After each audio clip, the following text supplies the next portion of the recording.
Doctor BR Ambedkar Konaseema జిల్లా కేగంగవరం మండలం కోటిపల్లిలో గోదావరికి ఎగువన కురుస్తున్న వర్షాలకు పెరుగుతున్న వరద వృద్ధితో కోటిపల్లి సుందరపల్లి గ్రామం వద్ద బలహీనంగా ఉన్న ఏటిగట్టుకు ఆర్టీఓ సుధాసాగర్ ఆధ్వర్యంలో గుర్తించి భద్రతా చర్యలు చేపట్టారు.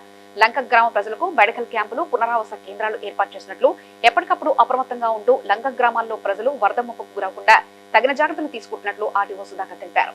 మనకి ఈ అధిక వర్షాల వలన అంటే ఏఎస్ఆర్ ఛత్తీస్గఢ్లో పడుతున్న అధిక వర్షాల వలన మన గోదావరికి రెండో ప్రమాద హెచ్చరిక అనేది ఇక్కడ భద్రాచలంలో కానీ ఇక్కడ ధవళేశ్వరంలో కానీ జారీ చేయడం అనేది దాంట్లో మనకు వస్తున్న ఫ్లడ్ అనేది కూడా ఫ్లడ్ వాటర్ కూడా ఓవర్ఫ్లో అయ్యి మనకి లంక గ్రామాలు ముఖ్యంగా రామచంద్రాపురంలో 2 మండలాలకు సంబంధించి లంక గ్రామాలు ఎఫెక్ట్ అవుతున్నాయి.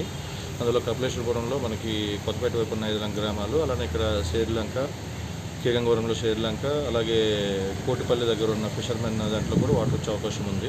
ప్రస్తుతం మనం ఇరిగేషన్ వాళ్ళ డేటాను చూసుకుంటే మనకి అక్కడ భద్రాచలం దగ్గర ఇప్పుడు ఫాలింగ్ అనేది జరిగింది, కానీ మనకు 24 అవర్స్ వరకు మనకి రైజింగ్ అనేది ఉంటుంది. సో తదనుగుణంగా మనము తహసీల్దార్స్కి కానీ మిగతా లైన్ డిపార్ట్మెంట్స్ అన్ని కూడా అలర్ట్ చేయడం అనేది. నిన్న మనకి అక్కడ కేదార్ లంకలో లో వోల్టేజ్ ఇష్యూ ఉంటే దాన్ని కూడా ట్రాన్స్ఫార్మర్ పెట్టి సరి చేయడం అనేది. అలాగే ఇప్పుడు లంక గ్రామాల్లో మనకి ముఖ్యంగా మనకి మళ్ళీ కోతకు గురి కాకుండా ఉండేందుకు చర్యలు కూడా తీసుకున్నాము. సుమారుగా 15,000 శాండ్ బ్యాగ్స్ ఇక్కడ ఫిల్ చేయడం అనేది. కలెక్టర్ గారు కూడా స్వయంగా విజిట్ చేశారు. ఈ ఫ్లడ్ రిసీడ్ అయిన తర్వాత దానికి పర్మనెంట్ సొల్యూషన్ కూడా చూస్తామని చెప్పడం ఏంటంటే, ప్రస్తుతానికైతే నీరు పెరుగుతుంది. ప్రస్తుతానికి ఏ గ్రామాలకు కూడాను త్రోవలు అనేది ఇంకా మనకి సబ్మెర్జ్ అవ్వలేదు.